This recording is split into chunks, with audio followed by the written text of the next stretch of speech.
자, 교재는 168페이지 모욕죄입니다. 자, 법전 보죠. 자, 공연히 사람을 모욕한 자를 처벌하는 조항이 모욕죄입니다. 제가 말씀드렸듯이 이 친고죄라는 거 말씀드렸고, 성격, 외적명예, 친고죄, 공연성 요한다는 점 다 말씀드렸습니다. 사실적 시를 요하지 않는다는 점에서 명예훼손죄의 차이가 있고요. 객체를 보죠. 객체는 사람이죠. 근데 사자는 제외가 됩니다. 시험 2번 나왔습니다. 사자 모욕죄는 없어요. 그 점에서 명예훼손죄 차이가 있고요. 자, 행위입니다. 자, 공연성은 앞에서 배운 것과 똑같고요. 자, 모욕입니다. 모욕은 자 밑에 판례 나와 있을 거예요. 판례. 모욕이라고 하는 것은 사실적 시를 요하지 않는다. 사람의 평가를 저하시킬 만한 추상적 동그라미, 경멸적 동그라미 표현을 모욕이라 한다. 자, 이 개념 알아두세요. 따라서 밑에 나왔죠. 따라서 사회적 평가를 저하시킬 만한 것이 아니라면, 그쵸? 저하시켜야 된다는 것이 모욕이라 했기 때문에 저하시킬 만한 것이 아니라면, 자, 다소 무례하다. 세모 쳐보세요. 다소 무례한 것은 모욕죄가 안 됩니다. 자, 올라가죠. 자, 밑에 의 읽었고요. 자, 세 번째 줄 보시면 구체적 사실이 아닌 단순한 가치 판단도 모욕죄가 되는 경우가 있어요. 이것도 좀 봐두시고.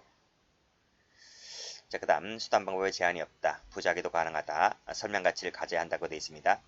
그래서 방금 보았던 단순한 불친절, 단순한 무례만 갖고서는 모욕죄가 아니라 그랬어요. 자, 추상경연범이기 때문에 공연을 모욕하면 바로 기수가 됩니다.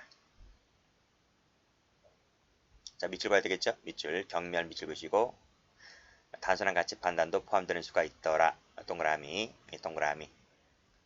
됐죠? 자, 다음 페이지 보죠. 다음 페이지 보시게 되면 자, 모욕죄라고 하는 것은 현실적 침해, 밑줄 그으시고 X. 구체적 현실적 침해 X를 요하지 않는다. 왜요? 추상적 이혼범이기 때문에 그래요. 자, 그 다음. 자, 밑에 판례 1번 볼게요. 자, 모욕죄는 경멸적 감정을 표현하면서 성립하게 되는 것이기 때문에 피해자는 특정되어야 됩니다. 특정 동그라미. 이 점에서 뭐하고 똑같아요? 명예훼손과 똑같아요. 명예훼손죄도 피해자가 특정됨을 요한다 그랬습니다. 자, 그럼 올라가 볼게요. 자, 국회의원이었던 갑은 자, 학생들과 저녁 회식을 하는 자리에서 이렇게 얘기했죠. 물어봤어요. 희망이 뭐냐 물어보니까 어떤 여학생이 아나운서인데요. 이렇게 대답했다는 거죠. 그때 그 국회의원이었던 갑이 뭐라 그랬습니까? 다 줄 생각을 해야 하는데 그래도 아나운서 할 수 있겠느냐라고 했습니다. 여기서 아나운서 세무 쳐보세요. 됐어요?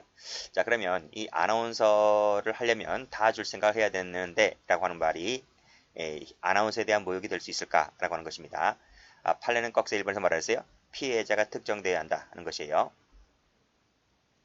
자, 이 지금 아나운서라는 집합적 명칭에 따른 모욕을 하게 되는 경우인데요.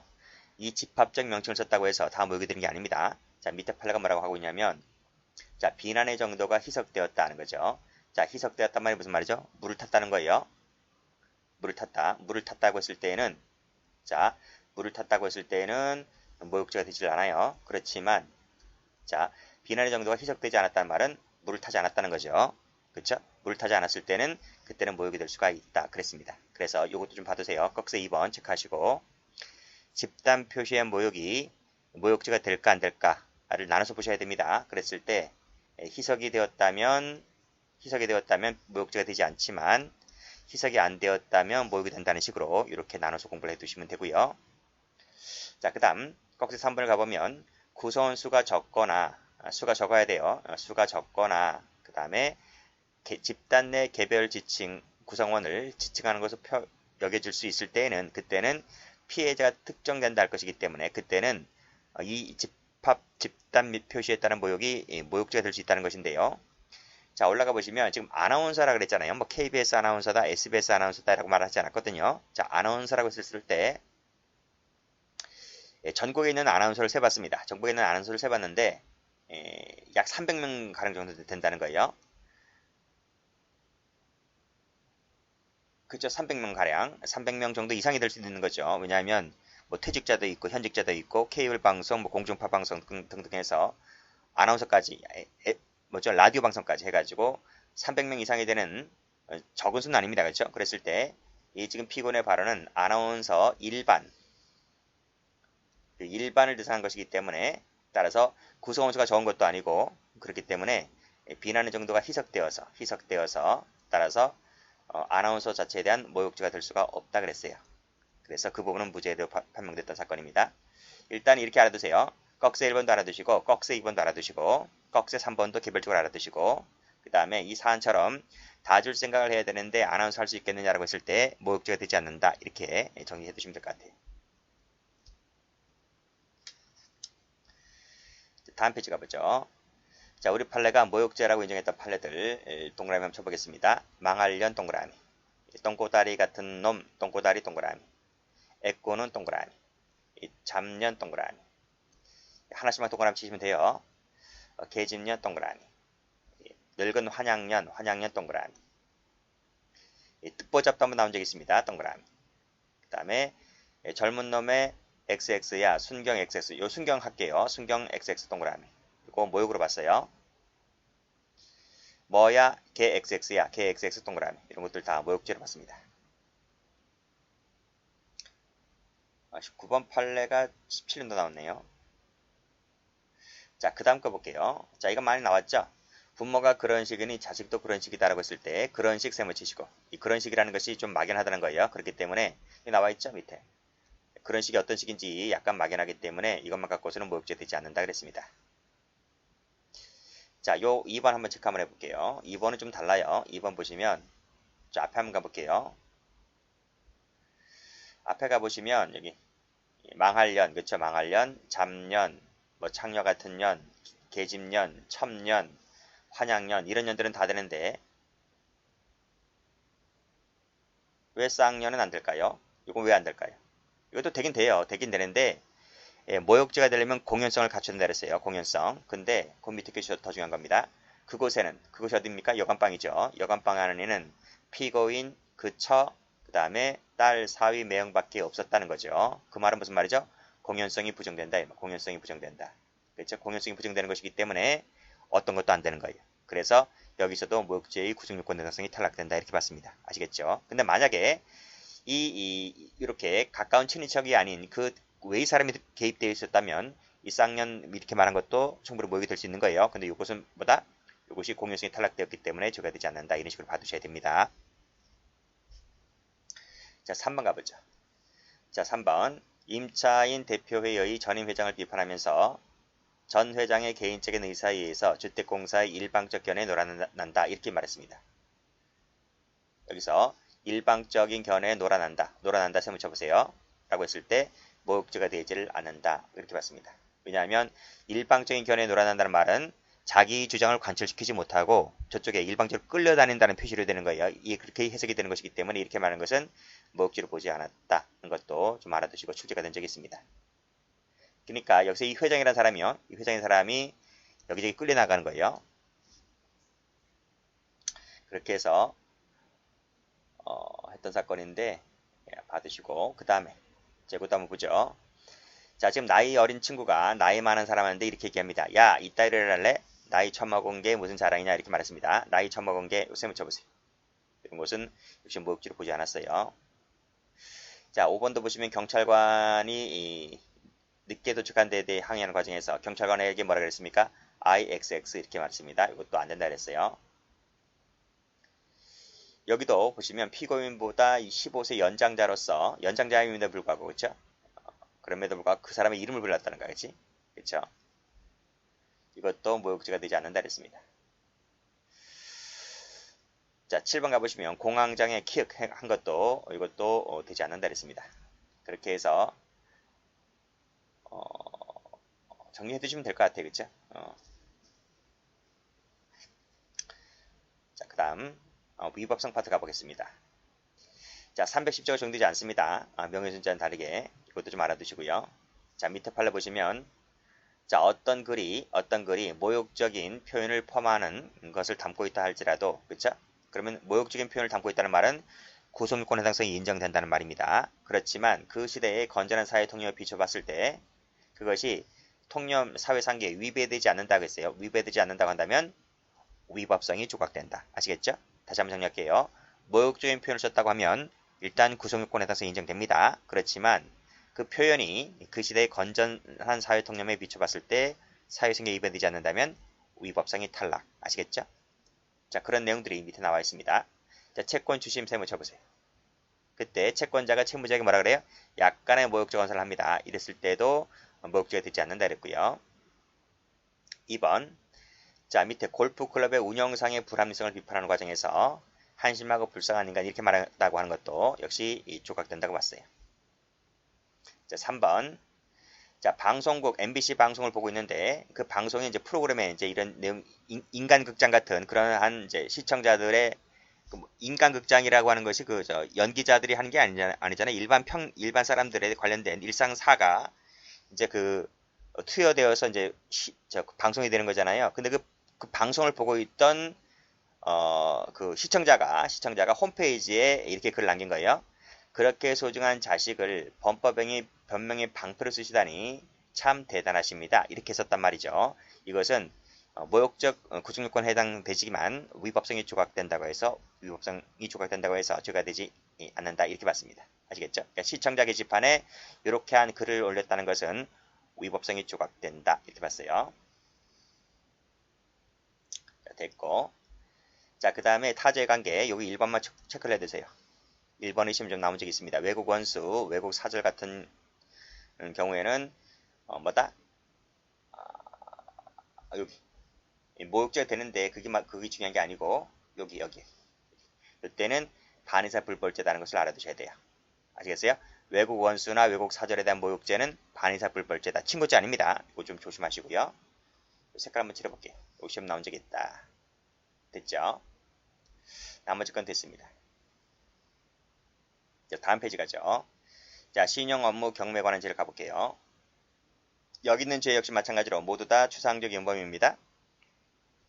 미수가 없습니다. 그래서 우리가 지금 앞에서 배웠던 그 명예훼손죄, 모욕죄, 지금 배우는 거 신용훼손죄, 업무방해죄, 경매출방해죄 이 5개 모두 다 추상적 용범이면 미수가 없어요.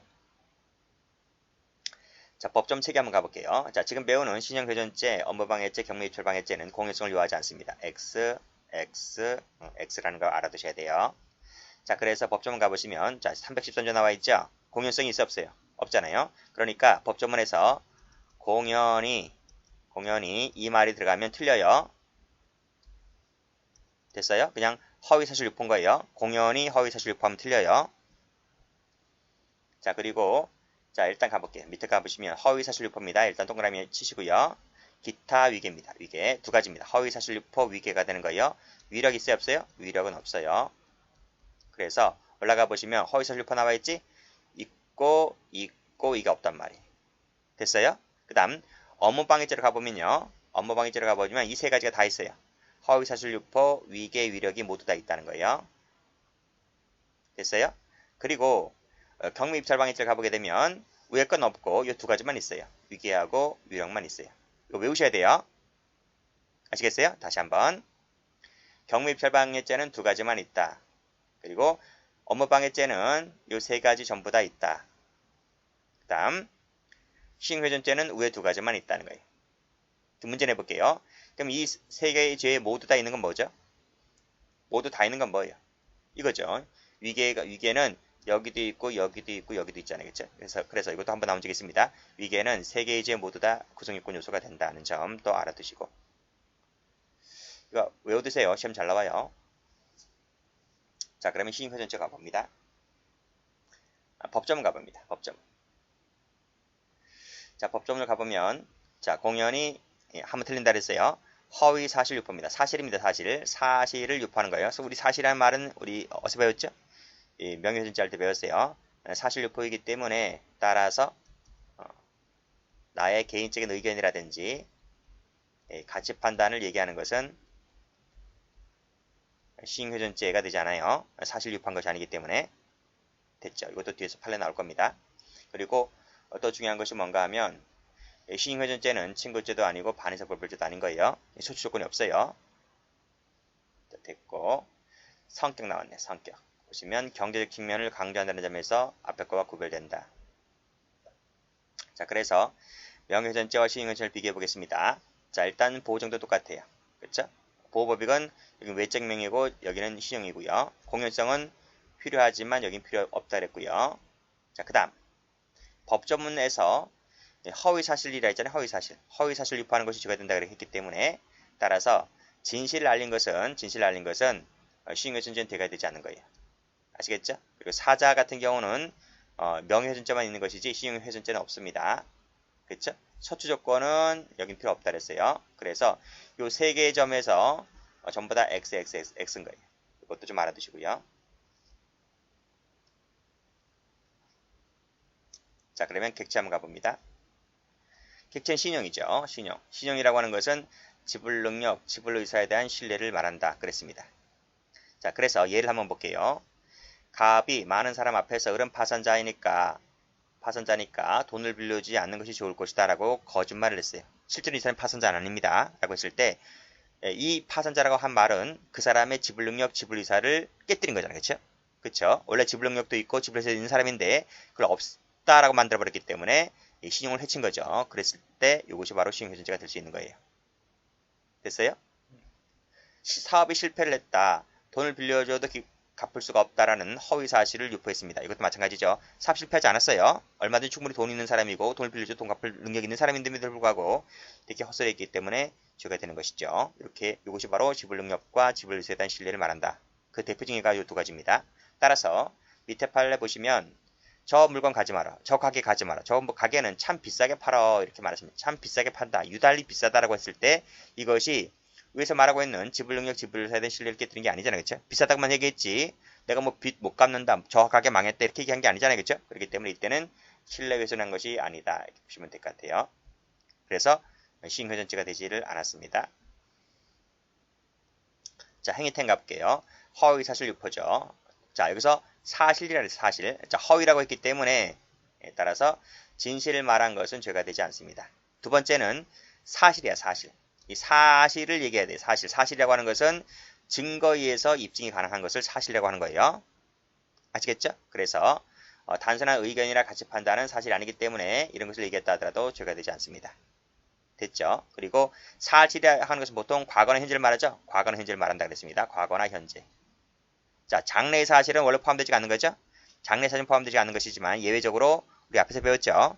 증거에 의해서 입증이 가능하다면 예외적으로 이 장래 사실도 포함된다는 것입니다. 됐죠?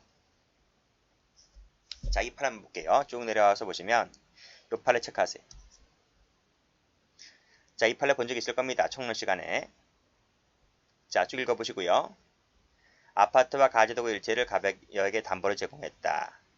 쭉 읽어보시고 그 다음 을려는 집도 없고 남편도 없는 과부다. 이게 바로 뭐예요? 이게 바로 사실, 진실이라면 진실. 진실을 얘기한 거예요. 허위 아니에요. 진실이고요. 도망가더라도 어느 한 사람 도와줄 수 없는 알몸이다라고 하는 것은 사실을 얘기한 게 아니라 나의 견해를 말한 거예요. 나의 견해. 나의 가치 판단. 나의 평가. 그걸 말한 것이지 뭐 내가 이 자체는 사실이 아니거든요.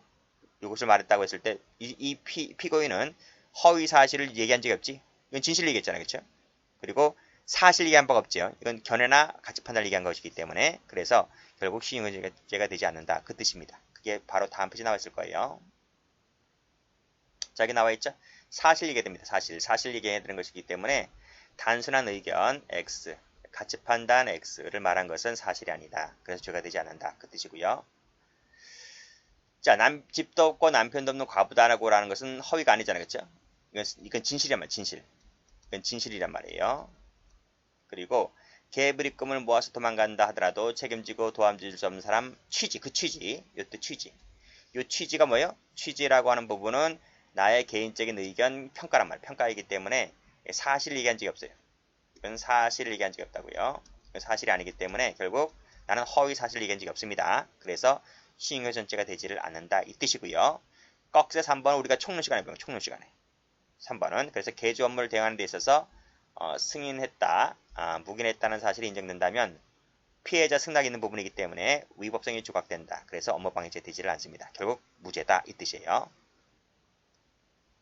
요 3번은 총론 시간에 배우는 거고 지금 강론에서 배우는 것이 요 1번하고 2번입니다. 아시겠죠? 자, 퀵 서비스 사건. 자, 신용에 대한 개념 정의하고 있죠. 신용이라고 하는 것은 방금 배웠듯이 지급 능력, 지급 의사에 대한 신뢰를 말한다. 그랬습니다. 자, 꺽쇠 2번. 배달 업무를 진행하면서 저가게 가지마. 저가게는 불친절하다, 배달 지연시킨다라고 말했을 때 이 말 자체는 지급 능력, 지급 의사에 대한 신뢰를 깨뜨린 게 아니죠. 따라서 신용회전제가 되지 않는다. 이 뜻입니다. 무지란 뜻은 아니에요. 어쨌든 신용회전제가 되지 않는다는 뜻이지. 업무방해증 가능합니다. 신용회전제가 되지 않는다. 받으시고요. 꺽쇠 2번 많이 나왔습니다. 이것도 정리해서 해두시면 됩니다. 자, 올라가서 안 배운 거 있죠. 그렇죠?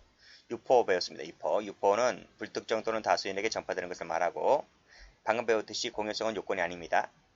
위계 말씀드렸고 착오 부지를 이용하는 것을 말합니다. 위계는 추상경응범이다 하는 것도 말씀드렸고 다음 페이지 가볼게요. 자, 좋은은행 본점 찾기 한번 가볼게요. 자, 올라가 볼게요. 갑은 좋은은행 본점 앞으로 어떤 편지를 한 장을 보내게 되는데 그 내용에는요. 을이 대출금 이자를 연체해서 수락지점장인 병이 3천만 원의 연체 이자를 대납했다는 내용의 기재한 편지를 보냈다 그랬습니다. 그렇지만 실제로 병이 위 연체인을 대접한 적이 없었다는 거죠. 그러니까 이 내용이 허위 내용이라는 거예요. 허위 내용이 기재된 편지를 보냈다는 거죠. 자, 그러면 신용회전제가 되겠습니까? 안 되겠습니까? 행위탕이 두 가지잖아요. 허위사실 유포인지 아니면 위계를 썼는지 이 두 개 중에 하나겠습니다. 이건 뭘 것 같아요? 일단은요. 허위사실 맞죠? 이게 허위라고 했잖아요. 그렇죠? 허위사실 맞는데 그럼 두 번째는 유포일까? 유포에 아니에요. 유포라고 하는 것은 전파성이 있다는 얘기잖아요. 그렇죠? 근데 가만히 보세요. 본점 앞으로 수락지점장인 병이 어떤 이자를 대납했다는 내용의 편지를 보냈는데 그럼 본점이 그게 무슨 좋은 일이라고 이 편지가 자기가 받아봤을 때 본점의 근무자가 이 편지 내용을 받아봤을 때 그 사람이 동네방네 떠들고 다닙니까? 아니죠. 전파성이 없다는 거예요. 사업상 이해관계가 있는 사람이기 때문에 전파성이 없다라는 거예요. 그래서 결국 그 말은 뭐다?